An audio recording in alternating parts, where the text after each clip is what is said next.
Hello students, welcome to KTU Online Study Hub. നമ്മൾ ഇന്ന് KTU 2024 സ്കീമിലെ group സിയുടെ topics ആണ് ഡിസ്കസ് ചെയ്യാൻ പോകുന്നത്. മോഡ്യൂൾ 1 എഞ്ചിനീയറിംഗ് മെറ്റീരിയൽസ് ആണ്. ഇതിൽ ആദ്യത്തേത് ഫ്യൂവൽസ്. എന്താണ് fuels? Fuel is a combustible substance containing carbon as the main constituent which won't burning produce heat energy. Okay, അപ്പൊ ഫ്യൂവൽ എന്ന് പറഞ്ഞാൽ അവിടെ മെയിൻ കോൺസ്റ്റിറ്റ്യൂവന്റ് എന്താണ്? കാർബൺ ആറ്റം ആണ്. ഹീറ്റ് ബേൺ ചെയ്യുന്ന സമയത്ത്, ബേണിംഗ് എന്ന് പറഞ്ഞാൽ റിയാക്ഷൻ വിത്ത് ഓക്സിജൻ, ബേൺ ചെയ്യുന്ന സമയത്ത് നമ്മൾ ഹീറ്റ് എനർജി പ്രൊഡ്യൂസ് ചെയ്യുന്നു, അതിനോടൊപ്പം സം ബൈ പ്രോഡക്ട്സും അവിടെ ഫോം ചെയ്യുന്നു. ഇനി അടുത്തത് ഫ്യൂവലിനെ സംബന്ധിച്ചിടത്തോളം ഏറ്റവും പ്രധാനപ്പെട്ട കാര്യം അതിന്റെ കലോറിഫിക് വാല്യൂ ആണ്. അപ്പം നമുക്കറിയാം പല മെറ്റീരിയൽസും ബേൺ ചെയ്യുമ്പോൾ പ്രൊഡ്യൂസ് ചെയ്യുന്ന ഹീറ്റ് എനർജി ഡിഫറെന്റ് ആണ്. പക്ഷെ ഒരു ഫ്യൂവലിനെ സംബന്ധിച്ചിടത്തോളം അതിന്റെ കലോറിഫിക് വാല്യൂ ഹൈ ആയിരിക്കണം. ഹൈ ആയിരുന്നാൽ മാത്രമേ അത് നല്ലൊരു ഫ്യൂവൽ എന്ന് പറയാൻ പറ്റുള്ളൂ. ഓക്കെ, അപ്പൊ നമുക്ക് എന്താണ് കലോറിഫിക് വാല്യൂ എന്ന് നോക്കാം. Calorific value is the amount of heat energy produced when unit mass of fuel is burned completely in oxygen. Unit mass 1 kilogram അല്ലെങ്കിൽ 1 gram unit mass fuel complete ആയിട്ട് ബേൺ ചെയ്യുന്ന സമയത്ത് produce ചെയ്യുന്ന heat എനർജിയാണ് calorific value എന്ന് പറയുന്നത്. Unit kilo joules per kilogram. Okay, calorific value main ആയിട്ട് 2 types of calorific value ഉണ്ട്. ആദ്യത്തത് higher calorific value or gross calorific value എന്ന് പറയും. ചിലപ്പോൾ ഷോർട്ട് ഫോം ആയിരിക്കും ചോദിക്കുക. HCV എന്ന് അല്ലെങ്കിൽ GCV എന്നാണ് അതിന്റെ ഷോർട്ട് ഫോം. ഓക്കെ, രണ്ടാമത്തത് ലോവർ കലോറിഫിക് വാല്യൂ LCV, അതിന്റെ മറ്റൊരു പേര് നെറ്റ് കലോറിഫിക് വാല്യൂ, അത് NCV. അപ്പൊ 2 ടൈപ്സ് ഓഫ് കലോറിഫിക് വാല്യൂസ് ചോദിക്കാറുണ്ട്. വാട്ട് ഈസ് കലോറിഫിക് വാല്യൂ എന്നും ചോദിക്കാറുണ്ട്. ഇനി നമുക്ക് എന്താണ് GCVയും NCVയും ഒന്ന് നോക്കാം. Okay, first of all we can discuss what is higher calorific value or HCV. It is the amount of heat energy liberated when unit mass of fuel is burned completely and the products are allowed to cool in room temperature. ഇവിടത്തെ പ്രത്യേകത എന്ന് വെച്ചാൽ closed ആയിട്ടുള്ള ഒരു അറേഞ്ച്മെന്റിൽ വെച്ചിട്ടാണ് ഈ calorific value determine ചെയ്യുന്നത്. അതുകൊണ്ട് തന്നെ ആ പ്രൊഡ്യൂസ് ചെയ്യുന്ന ഹീറ്റ് എനർജി ഒട്ടും തന്നെ പുറത്തോട്ട് പോവാതെ അതിനെ റൂം ടെമ്പറേച്ചറിൽ വെച്ചിട്ട് ഒന്ന് കൂൾ ചെയ്യുന്നു. അതാണ് higher calorific value. It is the amount of heat energy liberated when unit mass of fuel is burned completely and the products are allowed to cool in room temperature. Okay, അപ്പൊ അവിടെ എന്താ സംഭവിക്കുന്നതെന്ന് ചോദിച്ചാല് നമ്മുടെ ഫ്യൂവലില് പിന്നെ hydrogen കാണും. അപ്പൊ അത് ഓക്സിജനുമായിട്ട് കമ്പൈൻ ചെയ്യുമ്പോൾ വാട്ടർ വേപ്പർ പ്രൊഡ്യൂസ് ചെയ്യും. വാട്ടർ വേപ്പർ പ്രൊഡ്യൂസ് ചെയ്യുന്ന സമയത്ത് കൂൾ ചെയ്യുമ്പോൾ ഈ വാട്ടർ വേപ്പർ കണ്ടൻസ് ചെയ്യും. കണ്ടൻസേഷൻ ഓഫ് വാട്ടർ വേപ്പർ എന്ന് പറയുന്നത് ഒരു എക്സോതെർമിക് പ്രോസസ് ആണ്. അപ്പൊ അതുകൊണ്ട് ഈ ഫ്യൂവലിൽ നിന്ന് പുറത്തു വരുന്ന ഹീറ്റിന് പുറമെ ഈ വാട്ടർ വേപ്പർ കണ്ടൻസ് ചെയ്യുമ്പോൾ പ്രൊഡ്യൂസ് ചെയ്യുന്ന ഹീറ്റും കൂടെ നമ്മൾ ഇവിടെ കൺസിഡർ ചെയ്യുന്നു.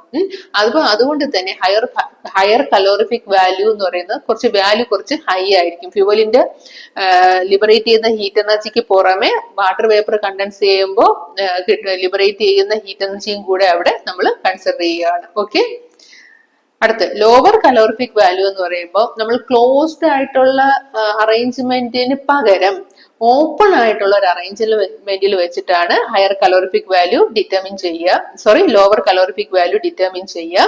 അപ്പോ നേരത്തെ പറഞ്ഞതുപോലെ വാട്ടർ വേപ്പറിന്റെ കണ്ടൻസേഷൻ അവിടെ വരുന്നില്ല. ഉണ്ടാവുന്ന വാട്ടർ വേപ്പർ അങ്ങ് എസ്കേപ്പ് ചെയ്യുന്നു പോകുന്നു. അതുകൊണ്ട് തന്നെ ഹയർ കലോറിഫിക് വാല്യൂവിനേക്കാളും കുറവായിരിക്കും lower calorific value. It is the amount of heat energy produced when unit mass of fuel is burned completely and the products are allowed to escape. അതാണ് അവിടെ products are allowed to escape. അപ്പൊ നമ്മൾ compare ചെയ്യുമ്പോൾ higher calorific value ആയിരിക്കും കൂടുതൽ, lower calorific value കുറവായിരിക്കും. അവർ തമ്മിലുള്ള വ്യത്യാസം ആ വാട്ടർ വേപ്പറിന്റെ കണ്ടൻസേഷൻ ആണ്. ഓക്കെ, അതുകൊണ്ട് തന്നെ നമ്മൾ ഈ higher calorific value lower calorific വാല്യൂവും തമ്മിൽ കണക്ട് ചെയ്ത് ഒരു ഇക്വേഷൻ എഴുതാം. Lower calorific value is equal to higher calorific value minus latent heat of water vapour. Okay, അതെന്താ പറയാ, ഇതിന്റെ ഡെറിവേഷൻ വരുമ്പോ ഇതെങ്ങനെ വന്നു എന്ന് അപ്പോഴും മനസ്സിലാവും. ഇപ്പൊ തൽക്കാലം LCV is equal to HCV minus 0.09 H into 587. അതാണ് ഇവര് തമ്മിലുള്ള റിലേഷൻ. ഓക്കെ, അപ്പൊ നമ്മൾ ഇത്രയും പറഞ്ഞതിനകത്ത് what is calorific value important ആണ്. അതുപോലെ distinguish between HCV and LCV ഇതും ഇമ്പോർട്ടന്റ് ആണ്. ആ ഇക്വേഷനും കൂടെ ഒന്ന് ഓർത്തു വയ്ക്കാം. അടുത്തത് വെരി വെരി ഇമ്പോർട്ടന്റ് ക്വസ്റ്റ്യൻ ആണ്. കഴിഞ്ഞ പ്രാവശ്യത്തെ ക്വസ്റ്റ്യൻ പേപ്പറിലും ഉണ്ടായിരുന്നു. ഓക്കെ, അപ്പൊ determination of calorific value of solid fuel using bomb calorimeter. എങ്ങനെയാണ് സോളിഡ് ഫ്യൂവലിന്റെ കലോറിഫിക് വാല്യൂ ഒരു ബോംബ് കലോറിമീറ്റർ ഉപയോഗിച്ച് ഡിറ്റർമിൻ ചെയ്യാം? അതിന് ഫസ്റ്റ് ഓഫ് ഓൾ ഈ ഡയഗ്രാം വരയ്ക്കുന്നതിന് 2 മാർക്കുണ്ട്. കാണുമ്പോൾ കോംപ്ലിക്കേറ്റഡ് പോലെ തോന്നുന്നതാണ്, പക്ഷെ സിമ്പിൾ ആണ്, ശ്രദ്ധിച്ചിരുന്നാൽ മതി. ഇവിടെ ഒരു ഇത് ഒരു സിലിണ്ടറിക്കൽ ഷേപ്പിലുള്ള, ഇവിടെ നിങ്ങൾ കണ്ടിട്ടുണ്ടായിരിക്കും, സിലിണ്ടറിക്കൽ ഷേപ്പിലുള്ള സ്റ്റെയിൻലെസ് സ്റ്റീൽ കൊണ്ടുള്ള ഒരു വെസൽ ഉണ്ട്. It is called bomb of the calorimeter. Then it is closed with an airtight lid. ഇവിടെ ഒരു എയർടൈറ്റ് ആയിട്ടുള്ള ഒരു ലിഡ് ഉണ്ട്. ആ ലിഡിന്റെ പ്രത്യേകത containing 2 stainless steel electrodes. ഇവിടെ 2 stainless steel electrodes ഉണ്ട്. പിന്നെ ഒരു ഇൻലെറ്റ് ഫോർ ഓക്സിജൻ ഉണ്ട്. ഇനി ഇതിൽ ഒരു electrode, to one of the electrode a ring is attached and with the help of this ring a crucible is supported. ഒരു crucible ഒരു ഇലക്ട്രോഡിലോട്ട് സപ്പോർട്ട് ചെയ്ത് വെച്ചിട്ടുണ്ട്. ആ ക്രൂസിബിളിനകത്താണ് നമ്മൾ ഫ്യൂവൽ എടുക്കുക.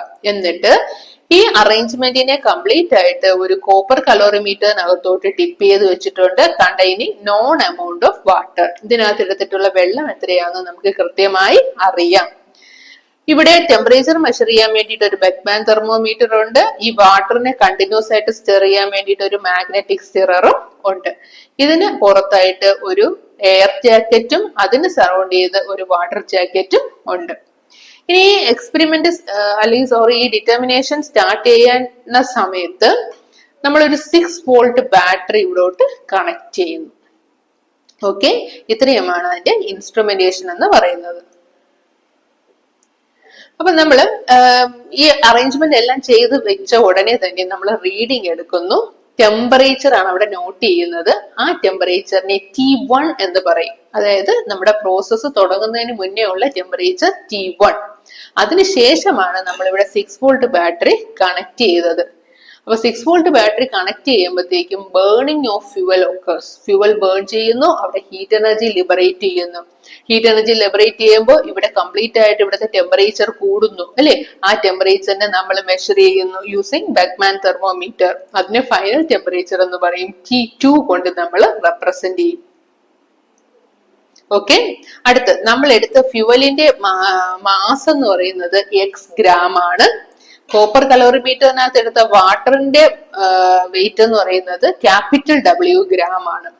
ഇനി ഏതൊരു കലോറിമീറ്റർ എടുത്താലും ആ കലോറിമീറ്ററിന്റെ mass into specific heat of metal ഒരു കോൺസ്റ്റന്റ് ആയിരിക്കും. ആ കോൺസ്റ്റന്റ് വാല്യൂ കലോറിമീറ്ററിന്റെ പുറത്ത് നോട്ട് ചെയ്തിട്ടും ഉണ്ടായിരിക്കും. അത് ഓരോ കലോറിമീറ്ററിനും ഡിഫറെന്റ് ആയിരിക്കും. അതിനെ water equivalent of the calorimeter എന്ന് പറയും. അത് സ്മോൾ w കൊണ്ടാണ് നമ്മൾ റെപ്രസെന്റ് ചെയ്യുക.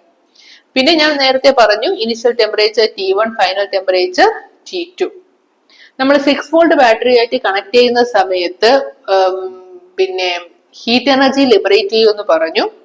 യൂണിറ്റ് മാസ് ഫ്യൂവൽ ഹീറ്റ് ചെയ്യുമ്പോൾ ലിബറേറ്റ് ചെയ്യുന്ന ബേൺ ചെയ്യുമ്പോൾ ലിബറേറ്റ് ചെയ്യുന്ന ഹീറ്റ് എനർജി L ആണെങ്കിൽ യൂണിറ്റ് മാസ്, അതായത് 1 കിലോ അല്ലെ, അല്ലെങ്കിൽ 1 ഗ്രാം യൂണിറ്റ് മാസ് എത്രയാന്ന് വെച്ചാൽ യൂണിറ്റ് മാസ് ബേൺ ചെയ്യുമ്പോൾ ലിബറേറ്റ് ചെയ്യുന്ന ഹീറ്റ് എനർജി L ആണെങ്കിൽ നമ്മൾ ഇവിടെ എത്ര എടുക്കുന്നു? x ഗ്രാം എടുക്കുന്നു. അപ്പൊ x ഗ്രാം ബേൺ ചെയ്യുമ്പോൾ പ്രൊഡ്യൂസ് ചെയ്യുന്ന ഹീറ്റ് എനർജി എത്രയായിരിക്കും? x into L. Unit mass എന്ന് പറയുമ്പോഴത്തേക്ക് 1 ഗ്രാം ആണ്. അപ്പൊ 1 ഗ്രാം ഹീറ്റ് ചെയ്യുമ്പോൾ ലിബറേറ്റ് ചെയ്യുന്ന ഹീറ്റ് എനർജി എന്ന് പറയുമ്പോൾ L ആണെങ്കിൽ x ഗ്രാം ഹീറ്റ് ചെയ്യുമ്പോൾ ലിബറേറ്റ് ചെയ്യുന്ന ബേൺ ചെയ്യുമ്പോൾ ലിബറേറ്റ് ചെയ്യുന്ന ഹീറ്റ് എനർജി എന്ന് പറയുന്നത് x ഇൻറ്റു L. ഇനി നമ്മൾ പ്രൊഡ്യൂസ് ചെയ്യുന്ന ഹീറ്റ് എനർജി കംപ്ലീറ്റ് ആ എക്യുപ്മെന്റും അതിനകത്തുള്ള വാട്ടറും എല്ലാവരും കൂടെ അബ്സോർബ് ചെയ്യുന്നു. അതുകൊണ്ട് തന്നെ heat energy liberated is equal to heat energy absorbed. ഇനി ഹീറ്റ് എനർജി അബ്സോർബ്ഡ് കണ്ടുപിടിക്കാൻ ഒരു ഫോർമുലയുണ്ട്, mass into specific heat. Okay, into difference in temperature. ഇവിടെ mass into specific heat into difference in temperature എന്ന് പറയുമ്പോൾ capital W plus small W into specific heat into difference in temperature. Specific heat എന്ന് പറയുന്നത് 1 ആണ്. അതുകൊണ്ട് heat absorbed എന്ന് പറയുന്നത് capital W plus small W into T2 minus T1. നമ്മൾ നേരത്തെ പറഞ്ഞു ഹീറ്റ് ലിബറേറ്റഡ് എന്ന് പറയുന്നത് എക്സ് ഇൻറ്റു എൽ ആണ്. Heat liberated is equal to heat absorption. അതിൽ നിന്ന് L is equal to capital W plus small W into T2 minus T1 divided by X. അപ്പൊ ഇവിടെ കിട്ടിയത് ഇതെന്ന് പറയുന്നത് അടച്ചു വെച്ചിരിക്കുകയാണ്. അതുകൊണ്ട് തന്നെ ഈ ലിബറേറ്റ് ചെയ്ത ഹീറ്റ് എനർജി എന്ന് പറയുന്നത് ഹയർ കലോറിഫിക് വാല്യൂ ആണ്.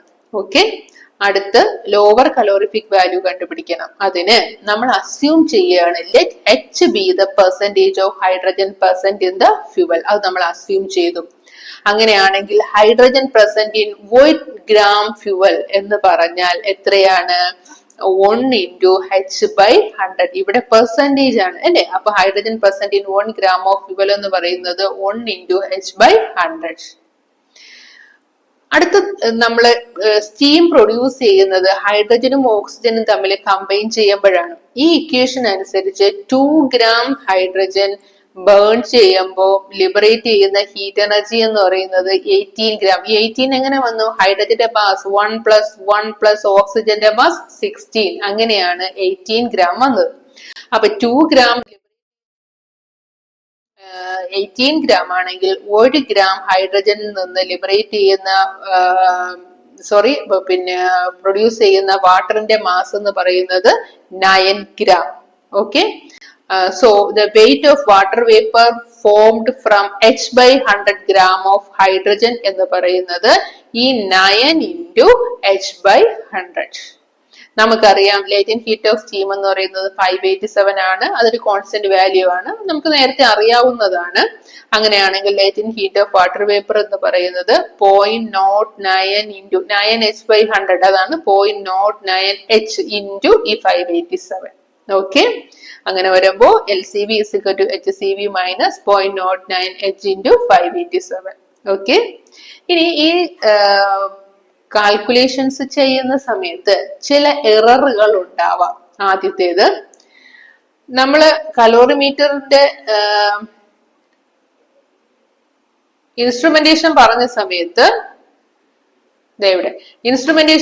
സമയത്ത് ഒരു കാര്യം ഞാൻ അവിടെ പറയാൻ വിട്ടുപോയി. ഇത് ഇവിടെ ഒരു മെഗ്നീഷ്യം റിബൺ ഉണ്ട്. ഈ മെഗ്നീഷ്യം റിബണിന്റെ ഒരു എൻഡ് ഇലക്ട്രോഡിലും 2 എൻഡും ഇലക്ട്രോഡുകളിലോട്ടും അതിന്റെ ഒരു എൻഡ് നമ്മുടെ സാമ്പിളിലോട്ടും ടച്ച് ചെയ്യുന്ന രീതിയിലാണ് ഒരു മെഗ്നീഷ്യം റിബൺ ഉള്ളത്. അപ്പൊ ഈ പ്രോസസ്സ് നടക്കുന്ന സമയത്ത് ഈ ഫ്യൂവൽ ബേൺ ചെയ്യുന്നതിനോടൊപ്പം ഈ മെഗ്നീഷ്യം റിബണും ഫ്യൂസ് ചെയ്യാം, ഉരുക്കാം. അങ്ങനെ ഉരുകുമ്പോൾ ആ ഫ്യൂഷൻ പ്രോസസ് എന്ന് പറയുന്നത് ഒരു എക്സോതെർമിക് പ്രോസസ് ആണ്.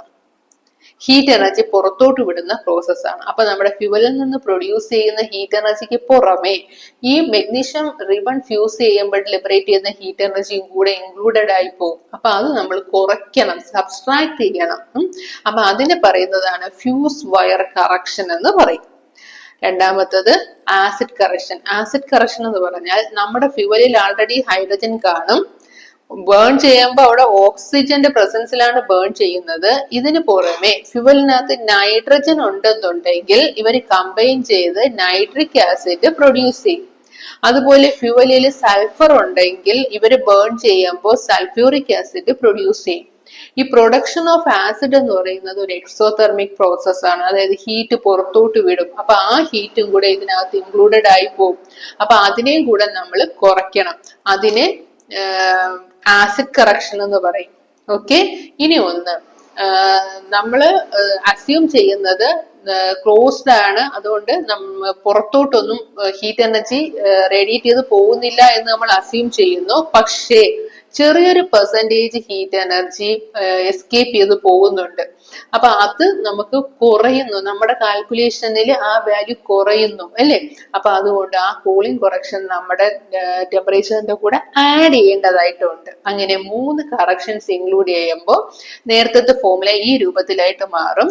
ഇവിടെ ശ്രദ്ധിക്കേണ്ടത് ഇട്ടിരിക്കുന്ന ബ്രാക്കറ്റുകളാണ് ശ്രദ്ധിക്കേണ്ടത്. അതായത് ഇവിടുത്തെ ഡിഫറൻസ് ഇൻ ടെമ്പറേച്ചറിന്റെ കൂടെ കൂളിംഗ് കറക്ഷൻ കൂട്ടിയിട്ട് ഈ എൻറ്റയർ ടേമിന്റെ കൂടെയാണ് ഫ്യൂസ് വെയർ കറക്ഷനും ആസിഡ് കറക്ഷനും സബ്സ്ട്രാക്ട് ചെയ്യുക. ഓക്കെ, അപ്പൊ അതാണ് determination of calorific value using bomb calorimeter. Important ആണ്. ഭാഗ്യമുണ്ടെങ്കിൽ ഈ ക്വസ്റ്റ്യൻ കിട്ടിയാൽ അത് നല്ല മാർക്ക് നമുക്ക് സ്കോർ ചെയ്യാൻ പറ്റും. ഓക്കെ, ഇത്രയും ഏരിയയിൽ നിന്ന് ചോദിക്കാനുള്ള ക്വസ്റ്റ്യൻ ഞാൻ ഓൾറെഡി പറഞ്ഞു. GCV NCV ഡിസ്റ്റിങ്വിഷ് ചെയ്യുക, പിന്നെ ബോംബ് കലോറിമീറ്റർ ഉപയോഗിച്ച് കലോറിഫിക് വാല്യൂ ഡിറ്റർമിൻ ചെയ്യുക. അടുത്ത ടോപ്പിക് എന്ന് പറയുന്നത് ഫോസിൽ ഫ്യൂവൽസ്. അത് നിങ്ങൾക്ക് ഫെമിലിയർ ആയിട്ടുള്ള ടോപ്പിക് ആണ്. ഫോസിൽ ഫ്യൂവൽസ് എന്താണ്? ഫോസിൽ ഫ്യൂവൽസ് എന്ന് പറയുന്നത് നാച്ചുറൽ ഫ്യൂവൽസ് ആണ്. എവിടെ നിന്നുണ്ടാവുന്നു? From the remains of ancient plants and animals that are buried and subjected to heat and pressure over millions of years. പണ്ട് കാലത്ത് മില്യൺസ് ഓഫ് ഇയേഴ്സ് എഗോ, അതായത് അത്രയും പീരീഡ് എടുക്കും ഫോസിൽ ഫ്യൂവൽ ഫോം ചെയ്യാനെന്ന് അർത്ഥം. മില്യൺസ് ഓഫ് ഇയേഴ്സ് എഗോ ഉള്ള plants and ancient plants and ആനിമൽസിൽ നിന്ന് ആണ് നമുക്ക് എന്ത് കിട്ടുന്നത്? ഫോസിൽ ഫ്യൂവൽസ് കിട്ടുന്നത്. ഓക്കെ, ഈ fossil fuels it will be rich in carbon and hydrogen and is a major source of energy. ഇത്രയും ലോങ് പീരീഡ് എടുക്കുന്നു എന്നുള്ളത് കൊണ്ട് തന്നെ it is a non renewable resource. Example coal ആണ്, പെട്രോൾ, നാച്ചുറൽ ഗ്യാസ്. എന്താണ് non renewable resource എന്ന് നിങ്ങൾക്ക് അറിയാമല്ലോ. കാരണം ഈ ഫോസിൽ ഫ്യൂവൽസ് ഉണ്ടാകാൻ മില്യൺസ് ഓഫ് ഇയേഴ്സ് എടുക്കും. അപ്പൊ അതുകൊണ്ട് തന്നെ നമ്മൾ ഉപയോഗിക്കുന്നതനുസരിച്ച് അത് തീർന്നുകൊണ്ട് വരികയാണ്. വളരെ സ്ലോ ആയിട്ട് മാത്രമേ വീണ്ടും അത് പ്രൊഡ്യൂസ് ചെയ്യപ്പെടുന്നുള്ളൂ. Okay, next coal. കോൾ എന്ന് പറയുന്നത് ഒരു ഫോസിൽ ഫ്യൂവൽ ആണ്. അത് നമുക്കറിയാം. It is formed from the remains of plants that lived and died millions of years ago അല്ലെ. പണ്ട് കാലത്ത് പിന്നെ ജീവിച്ചിരുന്ന പ്ലാന്റ്സ് ആൻഡ് അനിമൽസ്, അതിന്റെ ഡെഡ് റിമൈൻസിൽ നിന്നാണ് കോൾ ഉണ്ടാകുക. Okay, then it consists mainly of carbon, hydrogen and oxygen along with minor amount of nitrogen, sulfur and moisture. Okay, ഇനി പ്രധാനപ്പെട്ട ഒരു കാര്യം എന്ന് പറയുന്നത് ഈ കോളിന്റെ ക്വാളിറ്റി നമ്മൾ അനലൈസ് ചെയ്യുക എന്നുള്ളതാണ്. ഓക്കെ, അപ്പൊ അനാലിസിസ് ഓഫ് കോൾ ഇമ്പോർട്ടന്റ് ആണ്. അപ്പൊ എങ്കിൽ മാത്രമേ അതിന്റെ കോമ്പോസിഷനും അതിന്റെ പ്രോപ്പർട്ടീസും അത് ഏതൊക്കെ സാഹചര്യങ്ങൾ സൂട്ടബിൾ ആയിട്ട് യൂസ് ചെയ്യാം, അല്ലെങ്കിൽ അതിന്റെ ഏജ്, സോഴ്സ്, ഇതൊക്കെ അറിയണമെങ്കിൽ നമ്മൾ കോളിനെ നന്നായിട്ട് അനലൈസ് ചെയ്യുക. അപ്പൊ മെയിൻലി 2 ടൈപ്സ് ഓഫ് അനാലിസിസ് ഉണ്ട്. Proximate analysis and ultimate analysis. ഇതിൽ നമുക്ക് പ്രോക്സിമേറ്റ് അനാലിസിസ് ആണ് പഠിക്കാനുള്ളത്. ആദ്യത്തത് പ്രോക്സിമേറ്റ് അനാലിസിസ്. ഇത് സിമ്പിളും ക്വിക്കും ആയിട്ടുള്ള ഒരു മെത്തേഡാണ്. പിന്നെ ഈ പ്രോക്സിമേറ്റ് അനാലിസിസ് വഴി നമുക്ക് മനസ്സിലാക്കാൻ പറ്റുന്നത് കോളിലുള്ള moisture content, volatile content, ash content, fixed carbon content. അപ്പൊ ഈ 4 കാര്യവുമാണ് കോളിന്റെ ക്വാളിറ്റിയെ ഡിസൈഡ് ചെയ്യുന്നത്.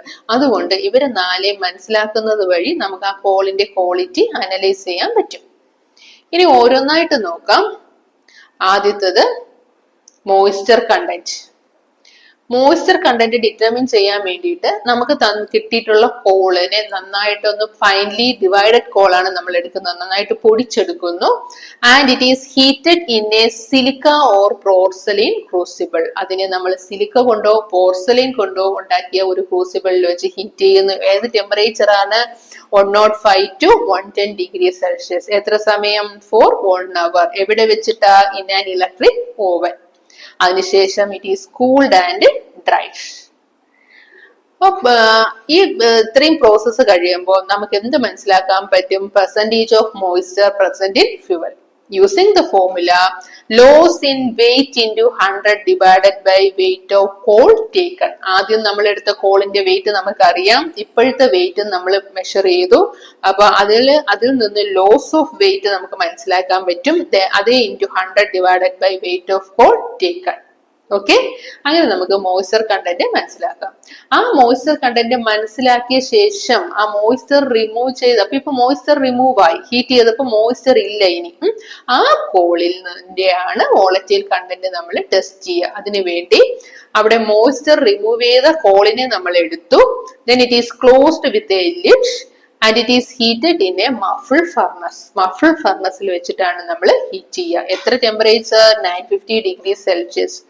അവിടെ ഒരു ഇനേർട്ട് അറ്റ്മോസ്ഫിയർ നമ്മൾ പ്രൊവൈഡ് ചെയ്ത് കൊടുക്കുന്നു. ഹീറ്റിംഗ് നമ്മൾ 7 മിനിറ്റ്സ് ആ ചെയ്യുന്നത്. അതിനുശേഷം അതിനൊന്ന് കൂൾ ചെയ്ത ശേഷം വെയിറ്റ് എടുക്കുന്നു.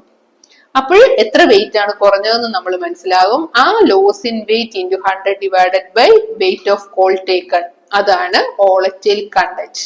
ഓക്കെ, അടുത്തത് ആഷ് കണ്ടന്റ്. അപ്പൊ ആദ്യം മോയ്സ്ചർ റിമൂവ് ചെയ്തു, അടുത്ത വോളറ്റൈൽ കണ്ടന്റ് റിമൂവ് ചെയ്തു. അതിനുശേഷം അതിനെ ഒരു ഓപ്പൺ ക്രൂസിബിളിൽ വെച്ച് ഹീറ്റ് ചെയ്തു at a temperature of 700 to 750 degree Celsius. എത്ര സമയം? Half an hour in a muffled furnace. then cooled and baked. നേരത്തെ പ്രൊസീജിയർ ഓൾമോസ്റ്റ് സെയിം ആണ്, ടെമ്പറേച്ചറും സമയവും ഒക്കെ വ്യത്യാസം വരുന്നു. ഓക്കെ, then പെർസെന്റേജ് ആഷ് നമുക്ക് കാൽക്കുലേറ്റ് ചെയ്യുന്ന formula weight of ash formed, ഇപ്പൊ ഫോം ചെയ്ത ash into 100 divided by weight of coal taken. And finally fixed carbon. Fixed carbon എന്ന് പറഞ്ഞാല് നമ്മൾ ഈ പ്രോസസ് എല്ലാം ചെയ്ത് കഴിഞ്ഞ് the materials left behind after the determination of moisture, volatile matter and ash is known as fixed carbon. അത് calculate ചെയ്യുന്ന formula percentage of fixed carbon is equal to 100 minus നേരത്തെ കിട്ടിയ 3 വാല്യൂസും, അതായത് percentage of moisture plus percentage of volatile matter plus percentage of ash. ഈ മൂന്നും 100ൽ നിന്ന് minus ചെയ്ത് കിട്ടുന്നതാണ് പെർസെന്റേജ് ഓഫ് ഫിക്സഡ് കാർബൺ. ഇനി ഈ പ്രോക്സിമേറ്റ് അനാലിസിസ് കൊണ്ടുള്ള സിഗ്നിഫിക്കൻസ് എന്താണ്, നമുക്ക് ഇതുകൊണ്ടുള്ള ഗുണം എന്താണ്, നമുക്ക് ഓരോന്നായിട്ട് നോക്കാം. മോയ്സ്ചർ കണ്ടന്റ് മനസ്സിലാക്കുന്നത് കൊണ്ടുള്ള പ്രയോജനം എന്താണ്? മോയ്സ്ചർ കണ്ടന്റ് കൂടുന്നതനുസരിച്ച് ഫ്യുവലിന്റെ കലോറിഫിക് വാല്യൂ കൂടും. അതുകൊണ്ട് മോയ്സ്ചർ കണ്ടന്റ് കുറഞ്ഞ ഫ്യുവലാണ് നല്ലത്. ഓക്കെ, ഇനി volatile content. Fuel with high volatile matter will burn with a long flame. volatile content കൂടുതലാണെങ്കിൽ ഫ്ലെയിമിന്റെ ലെങ്ത് കൂടുതലായിരിക്കും, ലോങ് ഫ്ലെയിം ആയിരിക്കും, ഹൈ സ്മോക്ക് ആയിരിക്കും, കലോറിഫിക് വാല്യൂ കുറവായിരിക്കും. മാത്രവുമല്ല ഇത് ഫർണസിന്റെ വോളിയത്തിനെയും അഫക്റ്റ് ചെയ്യും. കാരണം വോളറ്റൈൽ കണ്ടന്റ് കൊണ്ട് ഫർണസ് നിറഞ്ഞു നിൽക്കും അല്ലെ. അതുകൊണ്ട് തന്നെ വോളറ്റൈൽ കണ്ടന്റ് കുറഞ്ഞിരിക്കുന്നതാണ് ഫ്യുവലിനെ സംബന്ധിച്ചിടത്തോളം നല്ലത്. അടുത്തത് ആഷ് കണ്ടന്റ്. ആഷ് എന്ന് വെച്ചാൽ നിങ്ങൾക്ക് അറിയാം ചാരം, അതൊരു സോളിഡ് പാർട്ടിക്കിൾ ആണ്. അത് അവിടെ ഉണ്ടെങ്കിൽ എയറിന്റെ ഫ്ലോ എല്ലാം അത് തടസ്സം ഉണ്ടാക്കും. പിന്നെ പ്രൊഡ്യൂസ് ചെയ്യുന്ന ഹീറ്റ് എനർജി അവിടെ കുറവായിരിക്കും. Also it will cause wear of furnace, ഫർണസിന് തേയ്മാനങ്ങൾ ഒക്കെ ഉണ്ടാകാം. അതുകൊണ്ട് ലോ ആഷ് കണ്ടന്റ് ആണ് നമ്മൾ ഫ്യുവലിന് എപ്പോഴും പ്രിഫർ ചെയ്യുക.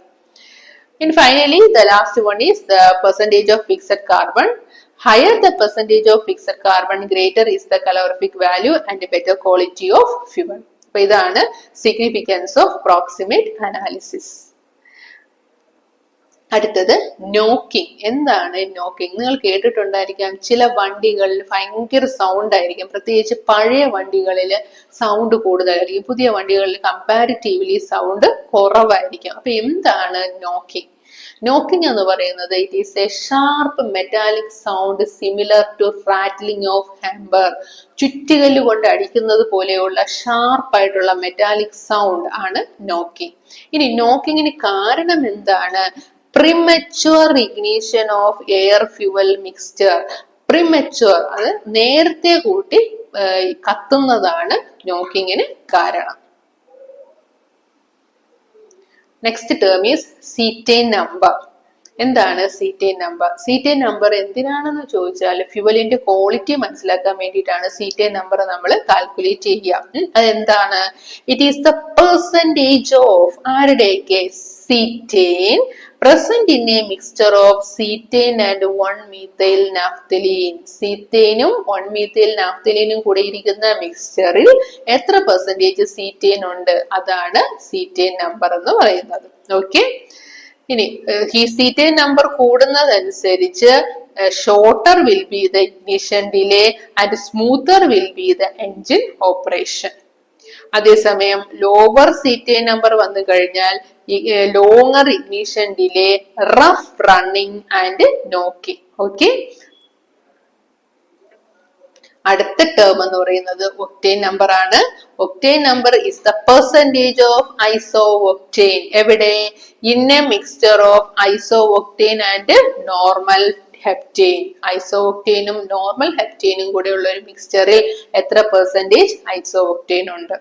ഇനി ഒക്ടേൻ നമ്പർ കൂടുന്നതനുസരിച്ച് greater the resistance to knocking. Knocking കുറവായിരിക്കും. അപ്പം ഒക്ടേൻ നമ്പർ കുറഞ്ഞു കഴിഞ്ഞാൽ നോക്കിംഗ് കൂടുതലായിരിക്കും. അടുത്തത് biofuels. Biofuels are renewable fuels. നേരത്തെ നമ്മൾ പറഞ്ഞ ഫോസിൽ ഫ്യൂവൽസ് എന്ന് വെച്ചാൽ നോൺ റിന്യൂവബിൾ ആയിരുന്നു. ഇവിടെ ബയോഫ്യൂവൽസ് എന്ന് പറയുന്നത് റിന്യൂവബിൾ ആണ്. Produced from biological sources such as plants, agriculture waste and animal fats. ഇതിൽ നിന്നൊക്കെ തന്നെയാണ് ഫോസിൽ ഫ്യൂവൽ ഉണ്ടാക്കിയത്. പക്ഷെ ഫോസിൽ ഫ്യൂവൽ ഉണ്ടാവാൻ മില്യൺസ് ഓഫ് ഇയേഴ്സ് എടുക്കുന്നു. ഇവിടെ അത്ര സമയം വേണ്ട. Okay, they are used as alternatives to fossil fuels, then for transportation, energy generation, etc. Now coming to the characteristics of biofuels. Renewable ആണ്. Carbon dioxide released during combustion is equal to carbon dioxide absorbed during plant growth. Okay, അപ്പോ എത്ര ആ പ്ലാന്റിന്റെ ഗ്രോത്തിന് വേണ്ടിയിട്ട് എത്ര carbon dye oxide ആണോ absorb ചെയ്തത് അത്രയും കാർബൺ ഡൈ ഓക്സൈഡ് എമിഷൻ ആയിരിക്കാം ഇത് ബേൺ ചെയ്യുമ്പോഴും പ്രൊഡ്യൂസ് ചെയ്യുക.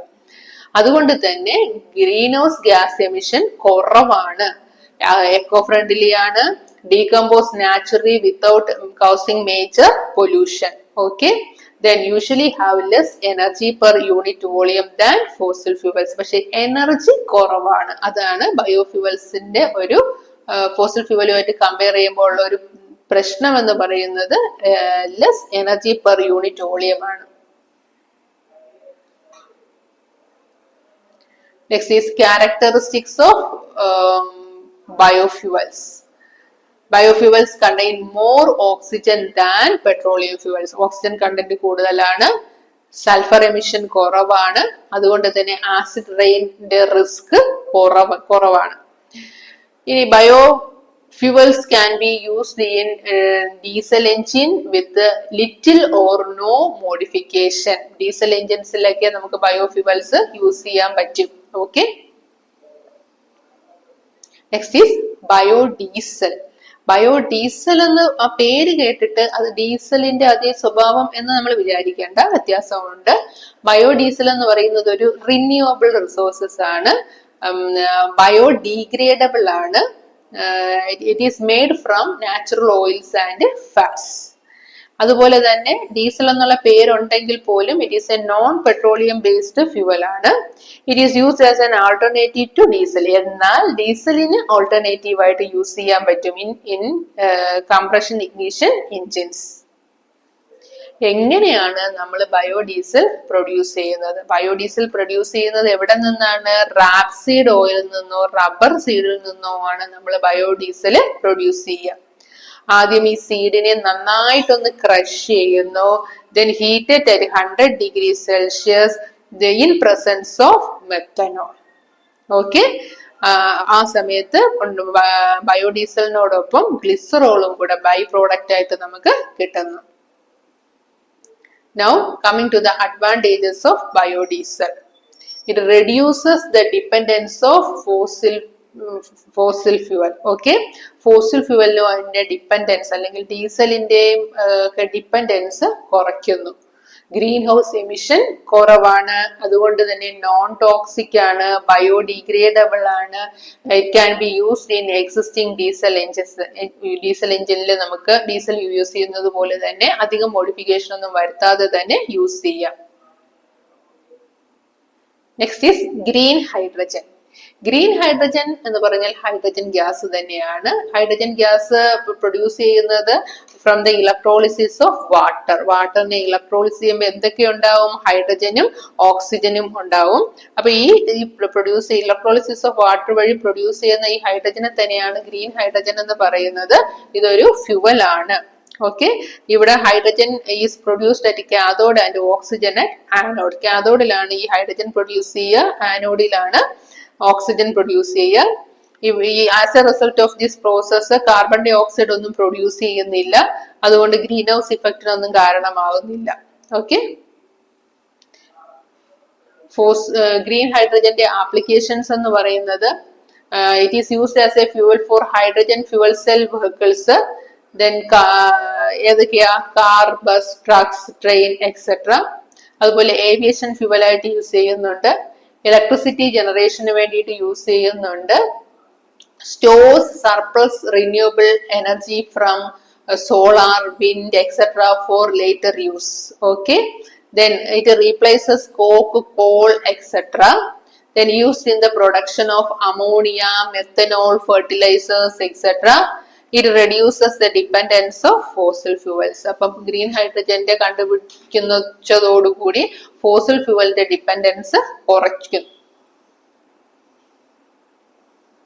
അടുത്ത ടോപ്പിക് ലൂബ്രിക്കന്റ്. ലൂബ്രിക്കന്റ് നിങ്ങൾക്ക് അറിയാം, രണ്ട് സർഫസ് മൂവ് ചെയ്യുന്ന സമയത്ത് ആ സ്മൂത്ത് മൂവ്മെന്റ് ഉണ്ടാകാൻ വേണ്ടിയിട്ടാണ് നമ്മൾ എന്ത് ആഡ് ചെയ്ത് കൊടുക്കുക, ലൂബ്രിക്കന്റ് അല്ലെ. അപ്പൊ lubricants R substances that are applied between two moving surface. എന്തിനാ? to reduce friction, wear and heat generation. രണ്ട് സർഫസ് മൂവ് ചെയ്യുമ്പോൾ ഉള്ള ഫ്രിക്ഷൻ കുറയ്ക്കുക, ഫ്രിക്ഷൻ ഉണ്ടാകുമ്പോൾ അവിടെ ഉരഞ്ഞു പോകും, അപ്പൊ ആ വിയർ അവിടെ കുറയ്ക്കാം. അതുപോയിട്ട് ഈ പിന്നെ സ്മൂത്ത് ആയിട്ട് മൂവ് ചെയ്യാതിരിക്കുമ്പോൾ അവിടെ ഹീറ്റ് ജനറേഷൻ ഉണ്ടാവാം, അപ്പൊ ഹീറ്റ് ജനറേഷനും കുറയ്ക്കുക. അങ്ങനെ അതാണ് നമ്മുടെ ലൂബ്രിക്കന്റിന്റെ യൂസ് ചെയ്യുന്നത് കൊണ്ട് നമ്മൾ ഉദ്ദേശിക്കുക. ഓക്കെ, ഇനി അപ്പൊ ഓരോരോ പോയിന്റ് ആയിട്ട് നോട്ട് ചെയ്തിരിക്കുകയാണ്. It reduces the friction between surface in relative motion, then it minimizes wear and tear, it carry away heat generated during friction. ഇത് തന്നെയാണ് നേരത്തെയും പറഞ്ഞത്. പിന്നെ റസ്റ്റും കൊറോഷനും നമ്മൾ പ്രിവെന്റ് ചെയ്യാൻ പറ്റും. ആ ഒരു സർഫസിന്റെ പുറത്ത് ലൂബ്രിക്കന്റ് ഉണ്ടാവുന്നത് വഴി കൊറോഷനെ പ്രിവെന്റ് ചെയ്യാം. Okay, then provide a sealing effect in some appliances. ഒരു പ്രൊട്ടക്ഷൻ അവിടെ പ്രൊവൈഡ് ചെയ്യുന്നു പല ആപ്ലിയൻസിലും. ഈ ലൂബ്രിക്കൻസ് മെയിൻ ആയിട്ട് നമ്മൾ മൂന്നായിട്ട് ക്ലാസിഫൈ ചെയ്തിട്ടുണ്ട്. ആദ്യത്തേത് സോളിഡ് ലൂബ്രിക്കന്റ്, രണ്ടാമത്തേത് ലിക്വിഡ് ലൂബ്രിക്കന്റ്, മൂന്നാമത്തേത് സെമി സോളിഡ് ലൂബ്രിക്കന്റ്. അപ്പൊ സോളിഡ് ലൂബ്രിക്കന്റ് എന്ന് കേട്ടപ്പോ നിങ്ങൾക്ക് തോന്നി നിങ്ങൾ കേട്ടിട്ടില്ലല്ലോ എന്ന് വിചാരിക്കും. ക്യാരം ബോർഡിൽ പൗഡർ യൂസ് ചെയ്യാറുണ്ട്, ക്യാരം ബോർഡ് പൗഡർ യൂസ് ചെയ്യാറുണ്ട്. അതെന്തിനാ പൗഡർ യൂസ് ചെയ്യുന്നത്? അവിടെ പൗഡർ ഒരു ലൂബ്രിക്കന്റ് ആയിട്ടാണ് ആക്ട് ചെയ്യുന്നത്. സ്മൂത്ത് ആയിട്ടുള്ള മൂവ്മെന്റിനെ എൻഹാൻസ് ചെയ്യാൻ വേണ്ടിയിട്ടാണ് അവിടെ ക്യാരം ബോർഡിൽ പൗഡർ യൂസ് ചെയ്യുക. അപ്പൊ അതൊരു എക്സാമ്പിൾ ആണ്, സോളിഡ് ലൂബ്രിക്കന്റിന് ഒരു എക്സാമ്പിൾ. ഇനി മറ്റു ലൂബ്രിക്കൻസ് എന്ന് പറയുന്നത്, മറ്റു എക്സാമ്പിൾ എന്ന് പറയുന്നത് ഗ്രാഫൈറ്റ് ഉണ്ട്, മോളിബ്ഡിനം ഡൈസൾഫേറ്റ് ഉണ്ട്. ഇതെല്ലാം സോളിഡ് ലൂബ്രിക്കന്റിന് എക്സാമ്പിൾ ആണ്. ഇനി ലിക്വിഡ് ലൂബ്രിക്കന്റ് കോമൺ ആണ്, അതുകൊണ്ട് എല്ലാവർക്കും അറിയാം. Mineral oils, vegetable and animal oil, synthetic oil, ഇതെല്ലാം ലിക്വിഡ് ലൂബ്രിക്കൻസിന് എക്സാമ്പിൾ ആണ്. ഇനി സെമി സോളിഡ് ലൂബ്രിക്കന്റ് എന്ന് പറയുന്നത് ഗ്രീസ്, സോളിഡും അല്ല ലിക്വിഡും അല്ല. അതിന് എക്സാമ്പിൾ എന്ന് പറയുന്നത് ഗ്രീസ്. ഓക്കെ, അടുത്തത് solid lubricants. Solid lubricants are used as dry powder or mixed with water or oil. ഒന്നുകിൽ ഡ്രൈ പൗഡർ ആയിട്ട് യൂസ് ചെയ്യും സോളിഡ് ലൂബ്രിക്കൻസ്, അല്ലെങ്കിൽ വാട്ടറുമായിട്ട് മിക്സ് ചെയ്തോ ഓയിലുമായിട്ട് മിക്സ് ചെയ്തോ യൂസ് ചെയ്യും. ആദ്യത്തേത് എന്ന് പറയുന്നത് ഗ്രാഫൈറ്റ് ആണ്. ഈ സോളിഡ് ലൂബ്രിക്കന്റ് ചോദിച്ചിട്ടുള്ള ക്വസ്റ്റ്യൻ ആണ്. അപ്പൊ ആ ഗ്രാഫൈറ്റും അടുത്ത മോളിബ്ഡിനം ഡൈസൾഫേറ്റും ഡീറ്റെയിൽ ആയിട്ട് നമ്മൾ അറിഞ്ഞിരിക്കണം. ആദ്യത്തേത് ഗ്രാഫൈറ്റ് ആണ്. ഗ്രാഫൈറ്റിന് ഒരു ലെയർ ലൈക്ക് സ്ട്രക്ചർ ആണുള്ളത്. ഇവിടെ നോക്കിയ ഈ ഓരോ പോയിന്റിലും കാർബൺ ആറ്റം ഉണ്ട്. ഈ കാർബൺ ആറ്റം ഹെക്സഗണിന്റെ ഷേപ്പിൽ അറേഞ്ച് ചെയ്തിട്ട് ഈ ഹെക്സഗൺസ് തമ്മിൽ കണക്ട് ചെയ്ത് ഒരു ഷീറ്റ് ഫോം ചെയ്തിരിക്കുകയാണ്. ഇങ്ങനെയുള്ള ഷീറ്റുകൾ ഒന്നിനു മുകളിൽ ഒന്നായിട്ട് അറേഞ്ച് ചെയ്തിരിക്കുന്നതാണ് ഗ്രാഫൈറ്റ് എന്ന് പറയുന്നത്. ഈ ഷീറ്റുകൾ തമ്മിൽ ഒരു വാണ്ടർവാൾസ് ഫോഴ്സ് ഓഫ് അട്രാക്ഷനേ ഉള്ളൂ, ബോണ്ട് ഒന്നും ഇല്ല. അതുകൊണ്ട് തന്നെ ഈ ഒരു ഷീറ്റ് മറ്റേ ഷീറ്റിന്റെ മുകളിൽ സ്ലൈഡ് ചെയ്യും. അതാണ് ഗ്രാഫൈറ്റിന്റെ ലൂബ്രിക്കേറ്റിംഗ് ആക്ഷന് കാരണം. ഓക്കെ, ഇനി ഇതിന്റെ പ്രോപ്പർട്ടീസ് എന്ന് പറയുന്നത് സോപ്പി ഇൻ ടച്ച് ആണ്, നോൺ ഇൻഫ്ലേമബിൾ ആണ്, not oxidized in air below 375 degree celsius. Properties അടുത്ത് use. It is used in air compressors, lathes, machine shop works, then foodstuff industry, railway track joints, internal combustion engine, etc. അടുത്ത solid lubricant എന്ന് പറയുന്നത് molybdenum disulphate ആണ്. Molybdenum disulphate എന്ന് പറയുന്നത് ഒരു sandwich like structure ആണ്. ഒരു ലെയർ മോളിബ്ഡിനം, അടുത്തൊരു ലെയർ സൾഫർ, അടുത്തൊരു ലെയർ മോളിബ്ഡിനം, ഇങ്ങനെ സാൻഡ്വിച്ച് ലൈക്ക് സ്ട്രക്ചർ ആണ് മോളിബ്ഡിനം ഡൈസൾഫേറ്റിനുള്ളത്. നേരത്തെ പറഞ്ഞ പോലെ തന്നെ ഈ ലെയേഴ്സ് തമ്മിൽ വീക്ക് ഫോഴ്സ് ഓഫ് അട്രാക്ഷൻ ആണ് ഉള്ളത്. അതാണ് ഈ ലൂബ്രിക്കേറ്റിംഗ് ആക്ഷന് കാരണം.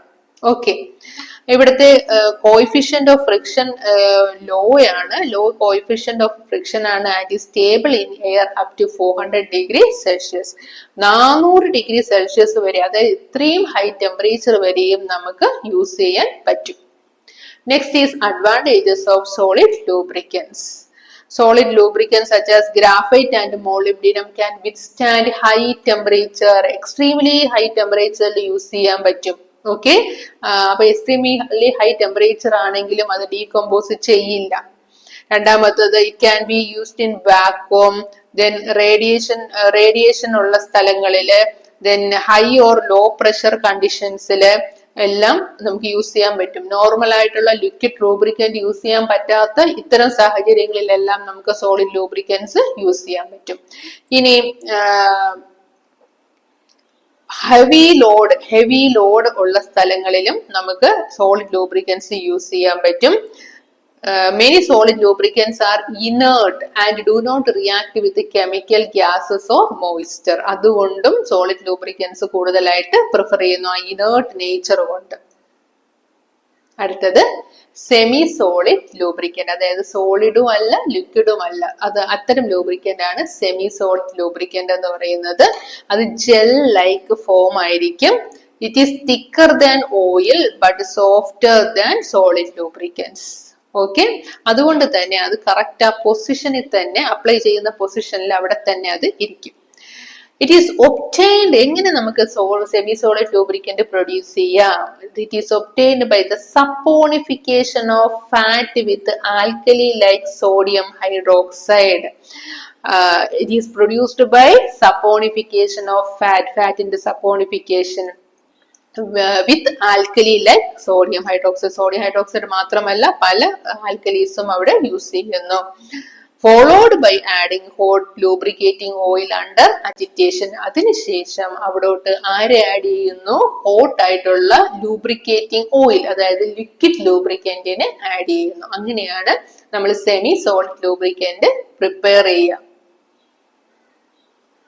സെമി സോളിഡ് ലൂബ്രിക്കന്റ് എന്ന് പറയുന്നത് based on the soap used, grease are classified as lime or calcium soap grease, lithium soap grease, sodium soap grease, aluminum soap grease and axle soap grease. ഓരോന്നായിട്ട് നമുക്ക് നോക്കാം. ആദ്യം lime or calcium soap grease. അപ്പൊ ഇവിടുത്തെ പ്രത്യേകത എന്ന് പറയുന്നത് ഇവിടെ ഉപയോഗിക്കുന്ന ആൽക്കലി, അപ്പൊ നമ്മൾ ഉപയോഗിക്കുന്ന ആൽക്കലി അനുസരിച്ചിട്ടാണ് ഇത്രയും ഗ്രീസ് ഉള്ളതെന്ന് പറഞ്ഞു. ഇവിടെ നമ്മൾ ഉപയോഗിച്ച ആൽക്കലി എന്ന് പറയുന്നത് ഒരു കാൽസ്യം ബേസ്ഡ് ആയിട്ടുള്ള ആൽക്കലിയാണ് യൂസ് ചെയ്തത്. അതുകൊണ്ടാണ് കാൽസ്യം സോപ്പ് ഗ്രീസ് എന്ന് പറയുന്നത്. ഓക്കെ, ഇതിന്റെ പ്രത്യേകത എന്തൊക്കെയാന്ന് വെച്ചാൽ വാട്ടർ റെസിസ്റ്റന്റ് ആണ്. അതുകൊണ്ട് ഈർപ്പമുള്ള സ്ഥലത്തെല്ലാം യൂസ് ചെയ്യാൻ പറ്റും. പക്ഷേ 80 ഡിഗ്രി സെൽഷ്യസ് വരെ യൂസ് ചെയ്യാൻ പറ്റുള്ളൂ, അതിന് മുകളിൽ യൂസ് ചെയ്യാൻ പറ്റില്ല. അതൊരു ഡ്രോബാക്ക് ആണ്. അഡ്ഹേഴ്സ് വെൽ ടു സർഫസ്, നല്ലോണം പറ്റിപ്പിടിക്കുന്നുണ്ട്, എക്കണോമിക്കൽ ആണ്, വാട്ടർ റെസിസ്റ്റൻസ് ഉണ്ട്, കൊറോഷൻ പ്രൊട്ടക്ഷൻ ഉണ്ട്, ഗുഡ് അഡ്ഹഷനും ഉണ്ട്. ഇതൊക്കെ അഡ്വാൻറ്റേജസ് ആണ്. അപ്പൊ അഡ്വാൻറ്റേജസും ഉണ്ട്, ഇവിടെ ലിമിറ്റേഷൻസും ഉണ്ട്. അതുകൊണ്ട് തന്നെ അടുത്ത ഗ്രീസ് എന്ന് പറയുന്നത് ലിഥിയം സോപ്പ് ഗ്രീസ് ആണ്. ഇവിടത്തെ ആൽക്കലി എന്ന് പറയുന്നത് ഒരു ലിഥിയം ബേസ്ഡ് ആയിട്ടുള്ള ആൽക്കലിയാണ്. ഇവിടെ നേരത്തെ ഇല്ലാത്ത ഒരു അഡ്വാൻറ്റേജ് എന്ന് പറയുന്നത് ഹൈ ടെമ്പറേച്ചർ സ്റ്റെബിലിറ്റി ആണ്. അത് ഒരു 150 ഡിഗ്രി സെൽഷ്യസിൽ വെച്ച് വരെ സ്റ്റേബിൾ ആണ്. വാട്ടർ റെസിസ്റ്റൻസും നന്നായിട്ടുണ്ട്. suitable for high speed and high load bearings. നല്ല സ്പീഡും നല്ല വെയിറ്റും ഉള്ള സ്ഥലങ്ങളിലെല്ലാം യൂസ് ചെയ്യാം. കൊറോഷൻ റെസിസ്റ്റൻസും നല്ലോണം ഉണ്ട്, വാട്ടർ റെസിസ്റ്റൻസും നല്ലോണം ഉണ്ട്. Long service life than calcium grease, അതുകൊണ്ട് തന്നെ കൂടുതൽ കാലം അത് നിൽക്കും. അടുത്തത് sodium soap grease. Sodium soap ഗ്രീസിൽ ആരെയായിരിക്കും യൂസ് ചെയ്യുക? ആൽക്കലി, സോഡിയം ബേസ്ഡ് ആയിട്ടുള്ള ആൽക്കലി ആയിരിക്കും യൂസ് ചെയ്യുക. ഇവിടെയും ഹൈ ടെമ്പറേച്ചർ കണ്ടീഷൻസിൽ യൂസ് ചെയ്യാൻ പറ്റും. പക്ഷേ ഇവിടുത്തെ പ്രശ്നം എന്താന്ന് വെച്ചാൽ വാട്ടർ റെസിസ്റ്റന്റ് അല്ല. ഓക്കെ, അപ്പൊ എന്നാൽ ഗുഡ് മെക്കാനിക്കൽ സ്റ്റെബിലിറ്റി ഉണ്ട് അറ്റ് ഹൈ ടെമ്പറേച്ചർ. അടുത്തത് aluminium soap grease. Aluminium soap grease എന്ന് പറയുന്നത് ഒരു അലുമിനിയം ആയിരിക്കും അവിടുത്തെ ആൽക്കലി, അലുമിനിയം ബേസ്ഡ് ആയിട്ടുള്ള ഒരു ആൽക്കലി ആയിരിക്കും അവിടെ യൂസ് ചെയ്യുക. ഇവിടെയും വാട്ടർ റെസിസ്റ്റൻസ് ഹൈ ആണ്, നല്ലോണം പറ്റിപ്പിടിക്കും. ആന്റി കൊറോഷൻ പ്രോപ്പർട്ടീസും നല്ലോണം ഉണ്ട്. പക്ഷേ ലോ ഹൈ ടെമ്പറേച്ചർ സ്റ്റെബിലിറ്റി, അതായത് ഹൈ ടെമ്പറേച്ചർ യൂസ് ചെയ്യാൻ പറ്റില്ല. ലിമിറ്റഡ് ലോഡ് ക്യാരിയിങ് കപ്പാസിറ്റി, ഒരുപാട് വെയിറ്റ് ബെയർ ചെയ്യാനും പറ്റില്ല. Not ideal for very heavy duty applications, അതുകൊണ്ട് തന്നെ വെയിറ്റ് കൂടുതൽ വരുന്ന സ്ഥലങ്ങളിലൊന്നും ഇത് യൂസ് ചെയ്യാൻ പറ്റില്ല.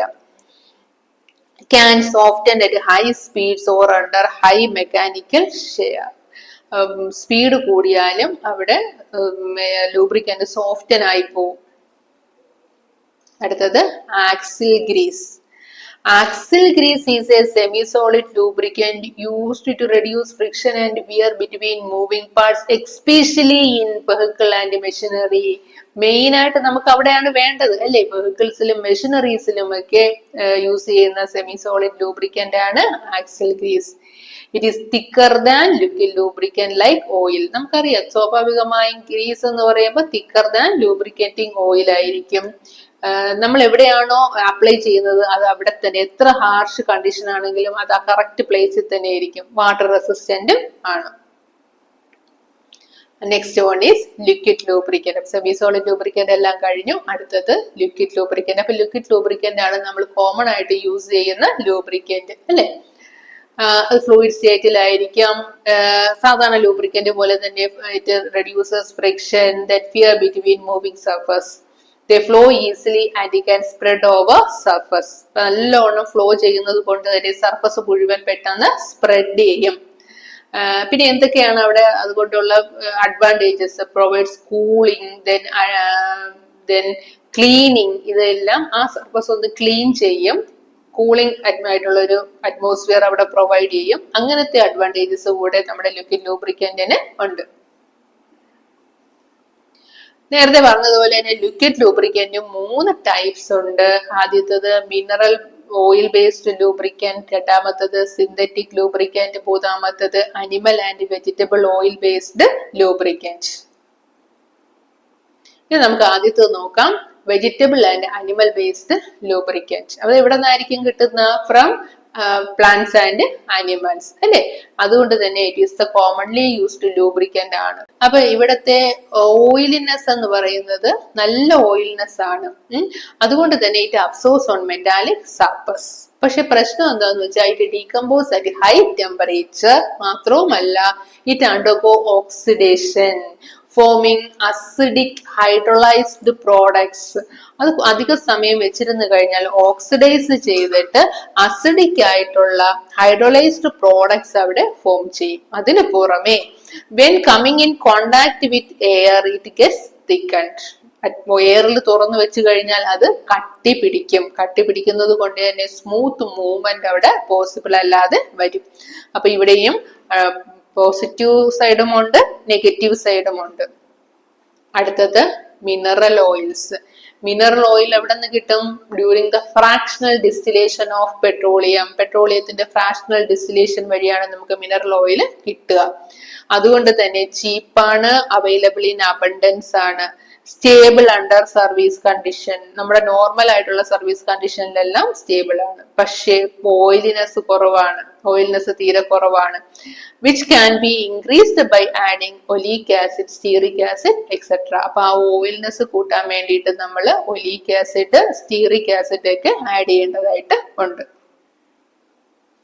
Next is synthetic oil. Synthetic oil എന്ന് പറയുന്നത് മാൻമെയ്ഡ് ലൂബ്രിക്കന്റ് ആണ്.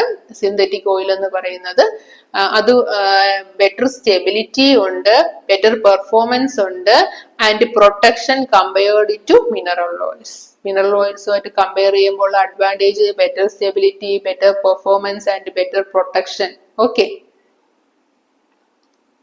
Now properties of lubricant.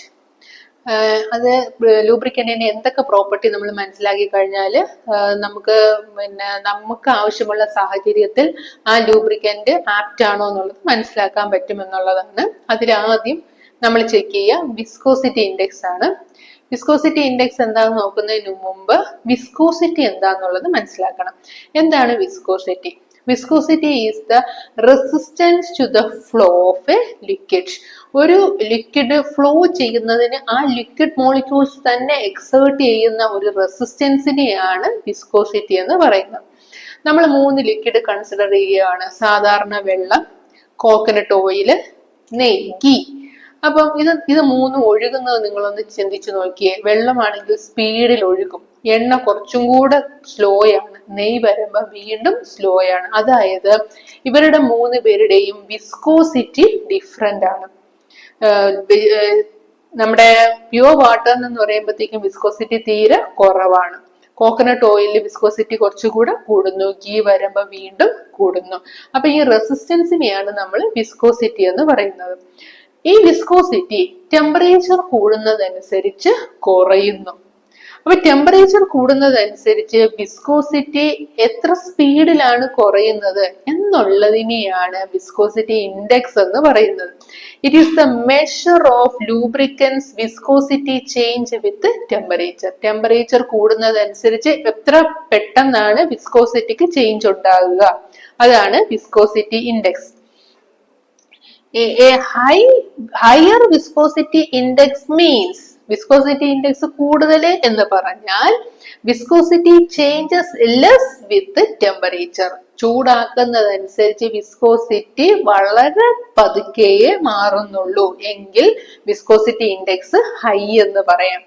അതേസമയം ടെമ്പറേച്ചർ കൂടുന്നതനുസരിച്ച് വിസ്കോസിറ്റി പെട്ടെന്ന് ചേഞ്ച് ചെയ്യുമെങ്കിൽ വിസ്കോസിറ്റി ഇൻഡെക്സ് കുറവെന്ന് പറയാം. ഓക്കെ, ഇനി ഇതിന്റെ എന്താണ് ലൂബ്രിക്കൻസ് വരുമ്പോൾ വിസ്കോസിറ്റി ഇൻഡെക്സിന്റെ significance.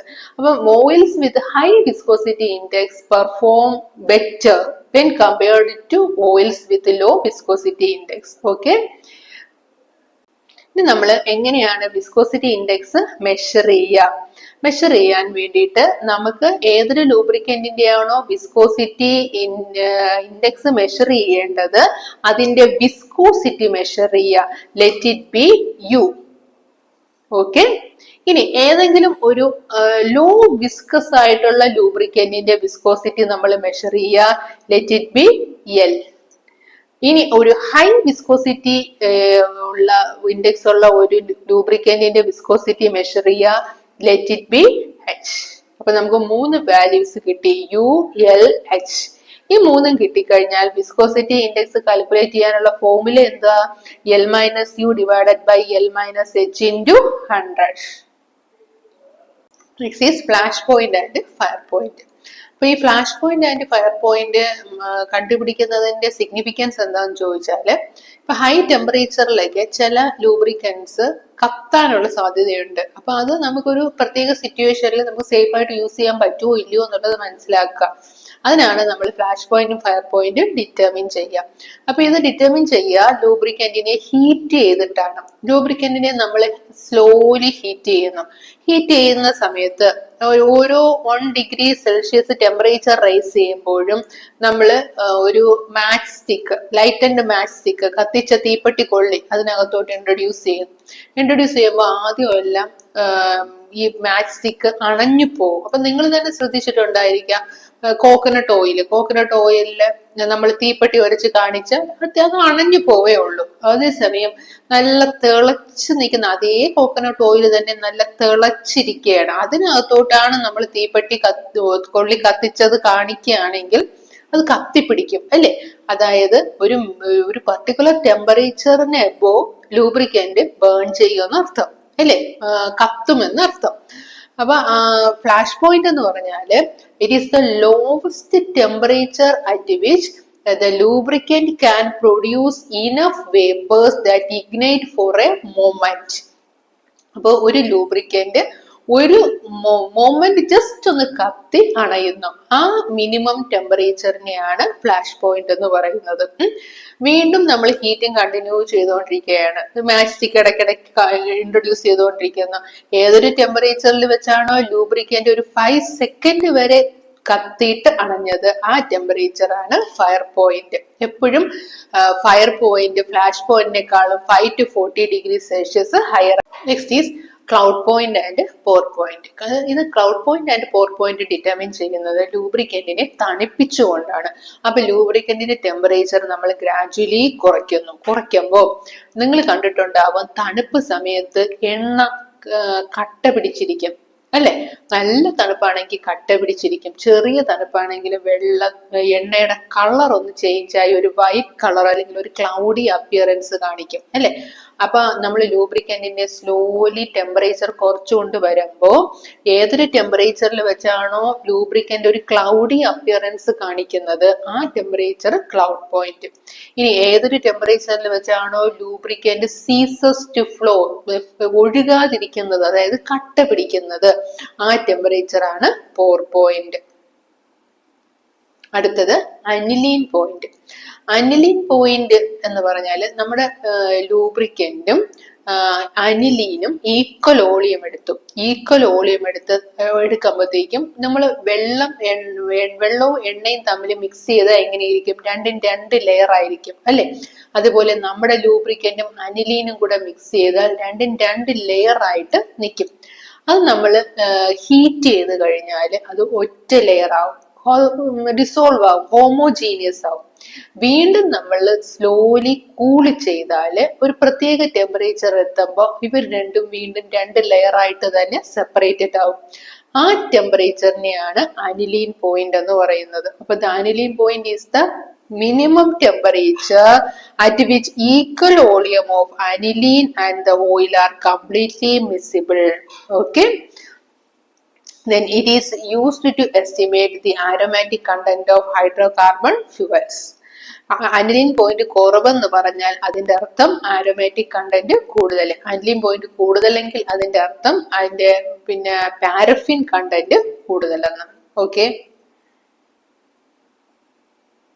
Determination of aniline point ഞാൻ നേരത്തെ പറഞ്ഞു. ഈക്വൽ വോളിയം അനിലിൻ എടുക്കുന്നു, മിക്സ് ചെയ്യുന്നു, ഒരു 2 ലെയർ ആയിട്ട് നിൽക്കുന്നു, ഹീറ്റ് ചെയ്യുമ്പോഴത്തേക്ക് 1 ലെയർ ആവുന്നു, തണുപ്പിക്കുമ്പോൾ വീണ്ടും 2 ലെയർ ആവുന്നു. ആ ടെമ്പറേച്ചർ നമ്മൾ നോട്ട് ചെയ്യും. അതാണ് ഡിറ്റർമിനേഷൻ ഓഫ് അനിലിൻ പോയിന്റ്. ഇത് ചോദിച്ചിട്ടുള്ള ഒരു ക്വസ്റ്റ്യൻ ആണ്. ഒരു നല്ലൊരു ലൂബ്രിക്കന്റിന്റെ ക്യാരക്ടറിസ്റ്റിക്സ് എന്തൊക്കെയാണ്? അതിന്റെ flash point viscosity index high ആയിരിക്കണം, ഫ്ലാഷ് പോയിന്റും ഫയർ പോയിന്റും ഹൈ ആയിരിക്കണം, എന്നാൽ പോർ പോയിന്റും ക്ലൗഡ് പോയിന്റും കുറവായിരിക്കണം, ഓയിലിനെസ് ഹൈ ആയിരിക്കണം, കെമിക്കൽ സ്റ്റെബിലിറ്റി വേണം, വോളറ്റിലിറ്റി കുറവായിരിക്കണം, നോൺ കൊറോസീവ് എന്നായിരിക്കണം, then it should withstand high temperature without decomposition, then cost effectiveness വേണം, അവൈലബിൾ ആയിരിക്കണം. ഓക്കെ, ഇതൊക്കെയാണ് ഒരു ഗുഡ് ലൂബ്രിക്കന്റിന്റെ ക്യാരക്ടറിസ്റ്റിക്സ്. ഓക്കെ, അത്രയായപ്പോഴത്തേക്കും നമ്മുടെ ഫ്യൂവൽസും ലൂബ്രിക്കൻസും കംപ്ലീറ്റ് ആയി. Okay, thank you.